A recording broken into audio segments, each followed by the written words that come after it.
So welcome back student. Now this is your Vijay here और आप सभी का दोबारा से स्वागत है पाठशाला के चैनल में। And all you know that हम क्लास 12th का पॉलिटिकल साइंस कर रहे थे। हमने पहली बुक के 5 चैप्टर ख़त्म कर दिए हैं, दूसरी बुक भी हमारी चली रही है। तो दोस्तों ये चैप्टर 4th है। चैप्टर का नाम इंडियाज़ एक्सटर्नल रिलेशन है। हम जानने की कोशिश कर रहे हैं कि इंडिया जिस समय डेवलप हुआ था तो उसके बाद किस तरीके से विदेशी संबंध इंडिया ने बनाने चालू करे थे।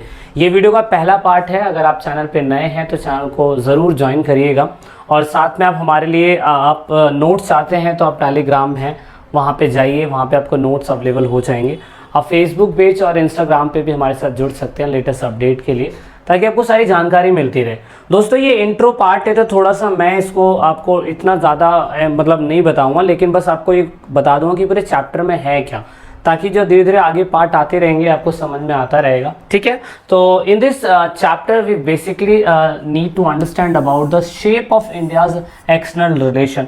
मतलब हम इसमें ये देखने की कोशिश करेंगे किस तरीके से इंडिया ने अपने एक्सटर्नल रिलेशन को शेप करा। ऑल वी नो दैट हम 1947 के 200 साल की अंग्रेज़ों की आज़ादी के बाद हम फाइनली आज़ाद होते हैं और उसके बाद the operational principal that inform the countries foreign policy. तो हम ये भी देखने की कोशिश करेंगे इस चैप्टर के अंदर कि भारत की जो विदेशी नीति थी वो कैसी थी। ठीक है, और साथ में हम ये देखने की कोशिश करेंगे कि जो विदेशी नीति में हमारा पड़ोसी मुल्क जो आज भी हमसे कहीं ना कहीं खफा रहता है, आपका चाइना एंड पाकिस्तान, उससे भी हम जानने की कोशिश करेंगे कि after independence and before independence हमारा उनके साथ एक एक्सटर्नल रिलेशन कैसा रहा था, हम वो देखने की कोशिश करेंगे। और एक्सटर्नल रिलेशन में क्योंकि अकॉर्डिंग टू न्यू सिलेबस कोई एक नया पार्ट ऐड हुआ है इस चैप्टर के अंदर, वो है न्यूक्लियर पॉलिसी से रिलेटेड। क्योंकि एक्सटर्नल रिलेशन में ये हमें ये दिखाने की ये भी कोशिश करता है कि किस तरीके से भारत की न्यूक्लियर पॉलिसी, परमाणु नीति किस हिसाब से है। यानी कि इस चैप्टर में हम पूरी तरीके से ये चीज़ें देखेंगे। तो हम एक एक करके सारे पार्ट्स को लेके आएंगे, तो सारे पार्ट्स देखिएगा ताकि आपको मज़ा आए, समझ में आए। कोशिश करेंगे आपको इसमें ये सब चीज़ें बताने के लिए कि भाई चैप्टर में बेसिक चीज़ें क्या है। ठीक है, तो आप ये समझ के चलिएगा कि भारत के अभी तक आपने जो भी अंतर्राष्ट्रीय क्या कहते हैं संबंध देखे हैं, इंटरनेशनल रिलेशन देखे हैं, वो आपने वर्ल्ड वाले चैप्टर के अंदर भी देख लिया था। काफ़ी हद तक वर्ल्ड वाले चैप्टर में भी हमने डिस्कस करा था। इंडिया की बहुत सारी बातों को डिस्कस किया गया था और वही बातें इसमें थोड़ी थोड़ी आएंगी, जिससे आपको समझ में आएगा कि हाँ भाई इंडिया ने इस टाइम पे ये चीज़ें करी थी। ओके, तो मतलब आप ये मान के चलिएगा कि इंडिया के लगभग 1950 से लेके 1960 के दशक तक मेन फॉरेन पॉलिसी में बदलाव आए थे और साथ में फिर नेहरू जी का रोल क्या रहा था, हम वो सब देखने की कोशिश करेंगे। तो आइए स्टार्ट करते हैं। तो ये this is main topic of whole chapter. ये पूरे चैप्टर के अंदर क्या है हम वो इसमें आपको मैंने इंट्रोडक्शन में बता दिया है। तो अभी हम देखने की कोशिश कर रहे हैं कि जिस समय हमारा भारत देश आज़ाद भी नहीं था तो उस टाइम पीरियड पे सेकेंड वर्ल्ड वॉर ख़त्म होने के बाद, all you know that second world war ख़त्म होने के बाद मतलब 1939 से 1945 के बीच में सेकेंड वर्ल्ड वॉर चल रहा था। और उस टाइम पीरियड पे फिर पूरे विश्व के अंदर क्या हो गया था, विश्व के अंदर 2 आइडियोलॉजी बढ़ चुकी थी। एक थी USSR की और एक आइडियोलॉजी थी USA की। तो पूरा का पूरा विश्व और पूरी की पूरी आइडियोलॉजी इन्हीं कंट्री के आसपास नाच रही थी। तो इन्हीं कंट्री के आसपास नाच रही थी, तो हमारा मैं ये कह सकता हूँ कि जो फॉरेन पॉलिसी का इम्पैक्ट था उसका कहीं ना कहीं USSR और साथ में क्या कहते हैं आपका USA पे कहीं ना कहीं प्रभावित हो रहा होगा। लेकिन हमें जो हमारे फ्रीडम फाइटर्स थे, अगर आपको ध्यान हो तो हम लोगों ने इस चीज़ पे ना जाते हुए ना तो हम USSR के साथ गए और ना ही हम क्या कहते हैं USA के साथ गए, और भारत की जो विदेश नीति थी वो कुछ अलग थी। क्योंकि हमें पता था कि हम इतने सालों से इन देशों के गुलाम बने हुए हैं। इवन हमने उस टाइम पीरियड पे नेम जैसी चीज़ें बनाई थी, तो आपको याद रखनी होगी। और आपको पता है कि जो ब्रिटिशर्स थे, जो UK के लोग थे, उन्होंने हमारी कंट्री के अंदर उपनिवेशवाद क्षेत्र बनाए हुए थे, है ना। उपनिवेश आपको पता होगा, उपनिवेशवाद क्षेत्र। तो ये उपनिवेशवाद जो क्षेत्र होते हैं ये वो क्षेत्र होते हैं जहाँ पे कोई भी बंदा बाहर से आता है और अपनी कॉलोनी बना देता है। तो बिफोर इंडिपेंडेंट अगर हम देखें तो सुभाष चंद्र बोस जी का, सुभाष चंद्र बोस, इसकी आपकी बुक में दे रखा है, सुभाष चंद्र बोस जी का बहुत ही इंपॉर्टेंट रोल है। सुभाष चंद्र बोस ने उस टाइम पीरियड पे भी क्या कहते हैं इंटरनेशनल क्या कहते हैं इंडियन नेशनल आर्मी जो थी वो बनाई थी उस टाइम पीरियड पे। और इससे हमें ये अंदाज़ा लगाया जा सकता था कि उस टाइम पीरियड पे भी सुभाष चंद्र बोस ने बाहर जाके जर्मनी से हेल्प ली थी और फिर बर्मा के बहुत सारे सैनिकों को अपने इंडिया के अंदर वॉर के लिए भेजा जा रहा था। तो हमें वहाँ से भी समझ में आया कि इंडिया का एक्सटर्नल रिलेशन भारत की आज़ादी से पहले भी था, लेकिन सुभाष चंद्र बोस का रोल जो रहा वो एक अलग ही लेवल पे रहा। किताब में उसके बारे में कोई जिक्र नहीं दे रखा, लेकिन आप एक्स्ट्रा अलग से स्टडी करना चाहते हैं उनके बारे में तो आप ज़रूर जानिएगा, क्योंकि वो भी कहीं ना कहीं हमारी एक्सटर्नल पॉलिसी की तरफ आपको दिखाने की कोशिश करता है। क्योंकि उनकी डेथ हो गई थी तो इसीलिए मैं भी शायद से इतना कुछ बुक के अंदर मेंशन नहीं करा हुआ है। लेकिन हमें इतना पता है कि सुभाष चंद्र बोस जी की डेथ के बाद जब देश आज़ाद हो जाता है तो आज़ादी के टाइम पीरियड पे अब यहाँ पे हमारा जो एक्सटर्नल पॉलिसी है, एक्सटर्नल रिलेशन है, वो कैसे शेप में आता है, हम इस पे जिक्र करने की कोशिश कर रहे हैं। तो इसीलिए सुभाष चंद्र बोस का ज़्यादा इसमें आपकी बुक में नहीं दे रखा। हमें इतना पता है कि हमने इंपीरियल सोसाइटी को ख़त्म करने के लिए सुभाष चंद्र बोस ने बहुत कड़ा स्टेप लिया था। We need to understand this, और हमें ये बातें नहीं भूलनी चाहिए। लेकिन अगर हम फिर आज़ादी के बाद की बात कर ले तो लगभग 1950 तक हम लोगों ने अपना कॉन्स्टिट्यूशन बना लिया था। And we have also two option कि आप यूएसए के साथ जाइए या यूएसएसआर के साथ जाइए। लेकिन हम लोगों ने उस टाइम पीरियड पे ना तो हम यूएसए के साथ गए और ना ही हम यूएसएसआर के साथ गए। हमारी जो एक्सटर्नल रिलेशनशिप की पॉलिसी थी वो नेम की थी। And all you know that name के बारे में, नॉन अलाइंड मूवमेंट जैसे आप गुट निरपेक्ष बोलते हैं, नेम इसे शॉर्ट में बोला जाता है। और आपको पता है कि फिर कोल्ड वॉर के टाइम पीरियड पे तीसरी दुनिया बनी थी जो किसी के साथ कॉलोनेट नहीं हुई थी, ना ही तो कैपिटलिस्ट आइडियोलॉजी के साथ और ना ही कम्युनिस्ट आइडियोलॉजी के साथ। अब इसका हेडक्वार्टर अभी भी जकार्ता में है। इसका मतलब ये है कि एट प्रेजेंट टाइम पे आपका नेम अभी भी है और यहाँ पे 120 मेंबर है। आई डोंट थिंक दैट अभी 120 मेंबर होंगे, शायद से बढ़ गए होंगे। 17 ऑब्जर्विंग मेंबर थे, 17 कह रहे थे कि इसमें आएंगे या नहीं आएंगे। वो आपने पहले भी पढ़ लिया इसके बारे में, है ना। तो आप इसको करंट डेटा ढूंढना चाहते हैं तो ढूंढ सकते हैं। इसके आपको पता है कि हमने क्या कहते हैं सितंबर 1961 के अंदर बेलग्रेड के अंदर मीटिंग करी थी। And they are the founding member of the country. ये फाउंडिंग मेंबर है। इससे पहले एक और सम्मेलन हुआ था, वो आपने पहले कभी नहीं पढ़ा है, वो मैं इस बुक के अंदर आपको पढ़ाने की कोशिश करूंगा, ठीक है। सो इतना हमें बारीकी क्लियर हो चुका है कि भारत ने उस टाइम पीरियड पे अपनी फॉरेन पॉलिसी के तहत, या मैं कह सकता हूँ एक्सटर्नल रिलेशन के तहत, उन लोगों ने कहीं ना कहीं अपने ना तो यूएसए की और ना ही यूएसएसआर की आइडियोलॉजी अपनाई। और उस टाइम पीरियड पे इन्होंने नेम एक तरीके का एक रोल दिया ताकि पूरे विश्व के अंदर जो न्यू डीकोलोनाइज कॉलोनीज है, मतलब न्यू कॉलोनीज है, वो कभी भी फिर दोबारा से क्या कहते हैं एक्सप्लोटेट ना हो, ठीक है, इसके लिए था। तो इस तरीके से पूरे वर्ल्ड के अंदर 3 दुनिया बन चुकी थी। जो आपको ग्रीन में दिखाई दे रही है वो सारी की सारी तीसरी दुनिया थी। ये सब आपको पता है इसके बारे में, आई होप। तो मैं इसके बारे में ज़्यादा जिक्र नहीं करूँगा, आपने पहले वाली वीडियो देखनी पड़ेगी कोल्ड वॉर की। अब क्योंकि इसमें सुभाष चंद्र बोस जी के बारे में, जो इंडियन आर्मी उनकी थी, इंटरनेशनल आर्मी, उनके बारे में ज़्यादा बताया नहीं हुआ है, लेकिन we need to understand the role of Jawaharlal Nehru ji. देखिए जवाहरलाल नेहरू जी का रोल हमें समझना क्यों है। जवाहरलाल नेहरू जी, अगर आपको ध्यान हो तो भारत की आज़ादी के बाद से ही 1946 से लेके 1964 में उनकी डेथ होती है। तो इस टाइम पीरियड में इनका रोल, इतने टाइम पीरियड तक, लगभग 20 साल तक मैं कह सकता हूँ कि पंडित जवाहरलाल नेहरू जी का रोल रहा है।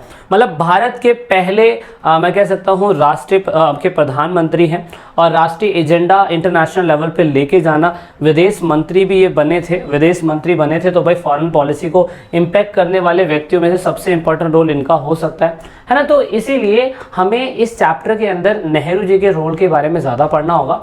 और नेहरू जी जब तक थे तो उन्होंने क्या क्या किया, तो आपको क्या याद रखना पड़ेगा, 1946 से लेके 64 के बीच में जो भी नेहरू जी का टाइम पीरियड था वो क्या था, और नेहरू जी ने एक्सटर्नल पॉलिसी के ऊपर क्या क्या इम्पैक्ट करा। तो इस वाले पार्ट में हम इतना ही थोड़ा सा जानेंगे। थोड़ा मैं और बता देता हूँ आपको ताकि और डीपली आपको क्लियर होता चला जाए। तो he is the first PM of India. और पहला देश का राष्ट्रपति कौन था वो ज़रूर मुझे कमेंट करके बताइएगा। आई होप आप पढ़ रहे होंगे बहुत ध्यान से, बहुत बारीकी से। अब उन्होंने क्या करा, उन्होंने इंडिया की जो फॉरेन पॉलिसी थी, क्योंकि फॉरेन मिनिस्टर थे, तो फॉरेन पॉलिसी के तहत उन्होंने 3 मेजर ऑब्जेक्ट के ऊपर काम करा। मतलब कि अगर मैं ये कहूँ कि आपकी सुभाष चंद्र बोस, उनकी जो फॉरेन पॉलिसी थी ना, वो ऐसी थी कि यार अंग्रेजों को ना खदेड़ के बाहर निकाल देना है और मतलब हमें उन्हें क्या कहते हैं लड़के हमें अपना भारत जीतना चाहिए।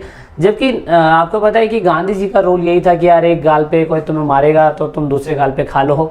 तो ये समथिंग ऐसी पॉलिसी उनकी पहले थी, मतलब समझ रहे होंगे, नॉन वायलेंस होती है पॉलिसी। तो यहाँ पे ना नेहरू जी का रोल सुभाष चंद्र जी के रोल से थोड़ा सा अलग रहा था। सो दैट इज़ वाई हमें नेहरू जी के जो एक्सटर्नल पॉलिसी के तहत 3 सिद्धांत थे उन पे हमें ज़्यादा फोकस करना होगा, क्योंकि नेहरू जी को पता था कि हमने बहुत ही मुश्किल से अपने भारत का संविधान बनाया है और इतना मतलब पार्टीशन हुआ था, आपने पहले चैप्टर के अंदर उसे पढ़ लिया है। और साथ में उन्होंने कहा था कि यार पार्टीशन के बाद हमें इतना पार्टी वार्टी खड़ी करने में, चुनाव बनाने में बहुत लंबा समय लग गया है, तो इसीलिए हमें जो फॉरेन पॉलिसी बनानी है ना वो बहुत बारीकी से और बहुत सोच समझ के बनानी है। सो दैट इज़ वाई उन्होंने 3 मेजर ऑब्जेक्ट के ऊपर काम करा। उन्होंने कहा कि भारत की कड़ी मेहनत को वो संप्रभुता को बनाए रखेंगे। संप्रभुता क्या कहते हैं? Sovereignty. I hope all the student know about the sovereignty. जो बच्चे सोवरेनिटी के बारे में जानते हैं मुझे कमेंट जरूर करिएगा। सोवरेनिटी शब्द आपने 11th क्लास के अंदर पढ़ा था, आने वाले कॉलेज में भी पढ़ोगे। कंपटीशन के अंदर ये शब्द बहुत बार पूछा जाता है कि सोवरेनिटी शब्द कहाँ पे लिखा गया है, तो वो चीज़ें पूछी जाती है। तो you need to understand about the sovereignty, क्योंकि भारत को पता था भारत 200 साल तक गुलाम था और यहाँ पे नेहरू जी ने बोला था कि हम अपने सोवरेनिटी को बनाए रखेंगे, सोवरेनिटी को हम खराब होने नहीं देंगे। सो दूसरा यहाँ पे दूसरी बात कि भारत ने कहा कि अपनी टेरिटोरियल इंटीग्रिटी को बनाए रखेंगे, मतलब क्षेत्रीय अखंडता। क्षेत्रीय अखंडता के हिसाब से बनाए रखा हमने, ये आपने पहले पढ़ लिया है, याद होगा हमने जब 1956 के अंदर स्टेट रीऑर्गेनाइजेशन कमीशन की रिकमेंडेशन के तहत बोला था कि हम लोग अपनी जो क्षेत्र की बाउंड्रीज है, भारत की बाउंड्रीज है, कभी टूटने नहीं देंगे। तो दैट इज़ वाई हमने भाषा के आधार पर आंध्र प्रदेश बनाया, फिर ऐसे करते करते रैंडमली एट प्रेजेंट टाइम कितने स्टेट्स है, कितने यूनियन टेरिटरीज है, you need to understand this, ये पेपरों में पूछा जाता है। तो हमने कहा कि हम क्षेत्रीय अखंडता बनाए रखेंगे।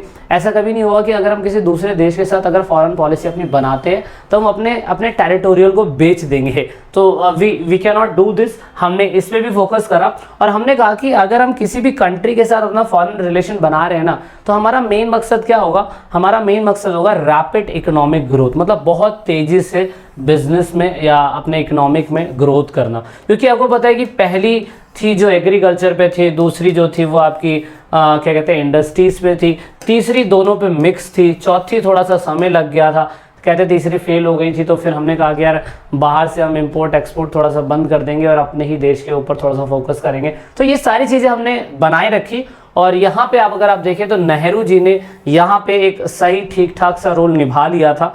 और क्योंकि उन्हें पता था कि लोकतंत्र को बनाए रखने की जिम्मेदारी यहाँ पे आपकी नेहरू जी की है, और अगर वो अगर वो क्या कहते हैं गुटनिरपेक्ष नीति के तहत ऐसा नहीं करते तो फिर शायद से आज का भारत कुछ और ही होता।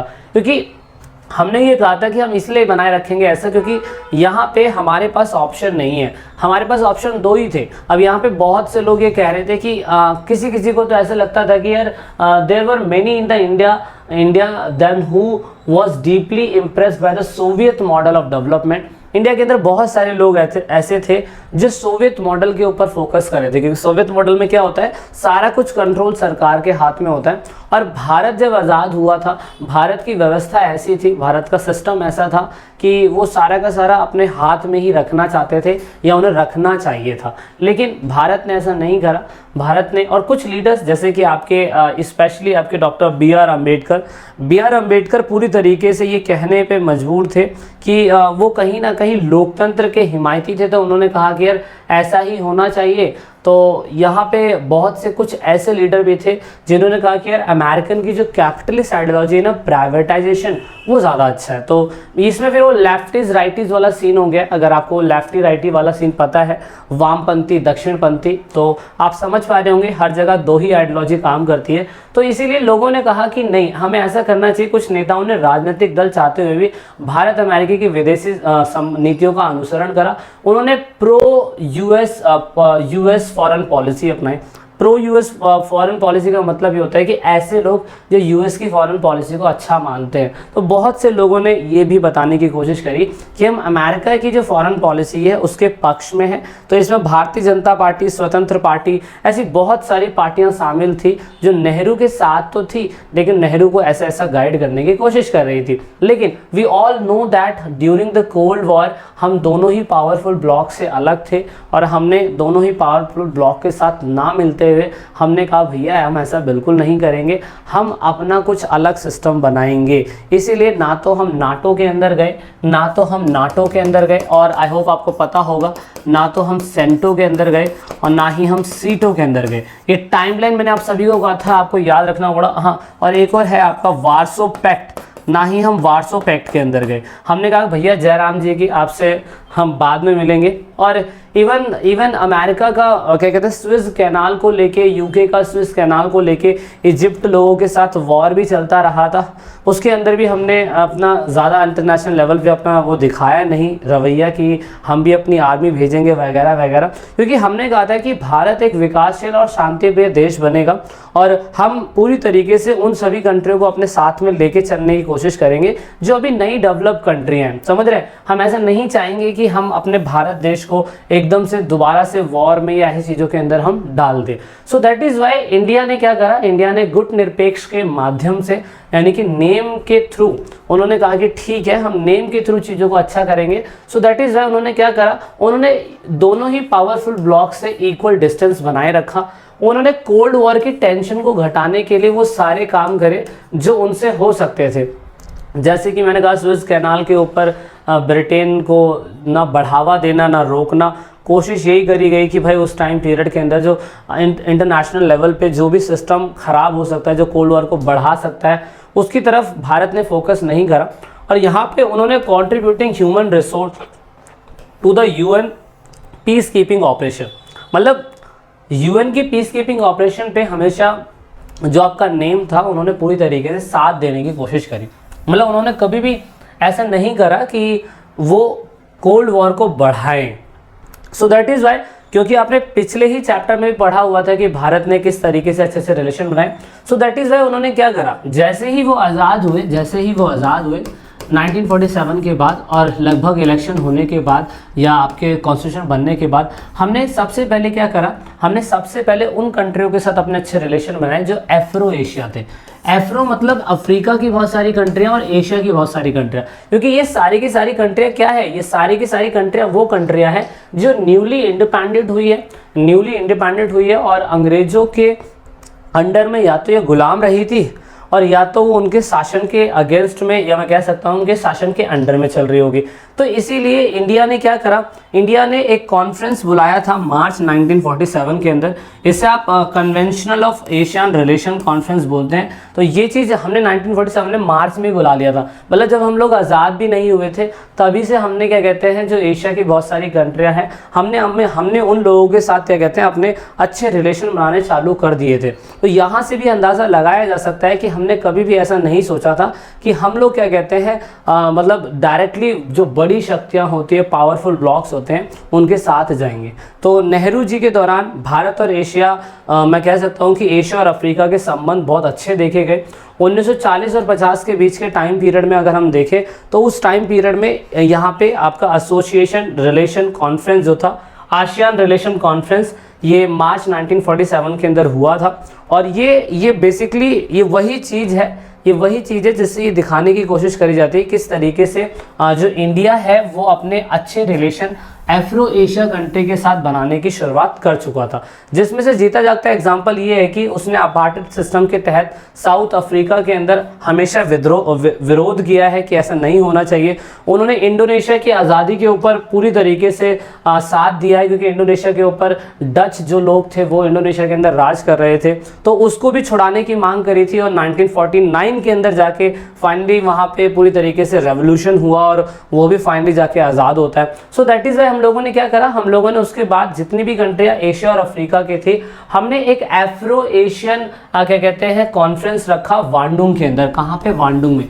और वांडुंग कहाँ पे? इंडोनेशिया के अंदर 1955 में। मतलब कि नेम से पहले हम लोगों ने वांडुंग कॉन्फ्रेंस रखा था। याद रखिएगा उस एफ्रो एशियन कॉन्फ्रेंस के अंदर 29 कंट्रियाँ आई थी। 29 कंट्रियों ने ये कहा था कि हम सभी लोगों को मिलकर कोई ऐसा इनिशिएट लेना चाहिए जिससे इन फ्यूचर हमें फ़ायदा हो सके। तो यहाँ से आप देख सकते हैं कि भारत ने कभी भी डायरेक्टली बड़ी कंट्रियों के साथ ना जाते हुए छोटी कंट्रियों के साथ अपना अच्छा रिलेशन फुलफिल करा। और यहाँ पे जैसे ही सारी कंट्रियाँ जो बहुत सारी दिक्कतों से झेल रही थी, जैसे कि कॉलोनियलिज्म से, अपार्टमेंट सिस्टम यानी कि रंग भेद से, वहाँ पे देश के अंदर क्या कहते हैं आपका सही तरीके से मैं कह सकता हूँ कि गवर्नमेंट नहीं बन रही थी, तो वो सारी एफ्रो एशिया की कंट्रियाँ आई साथ में। और 1955 में अफ्रीका में ये लोग मिले, वांडुंग के अंदर मिले, और इंडोनेशिया वांडुंग के अंदर है तो वहाँ पे ये लोग मिले।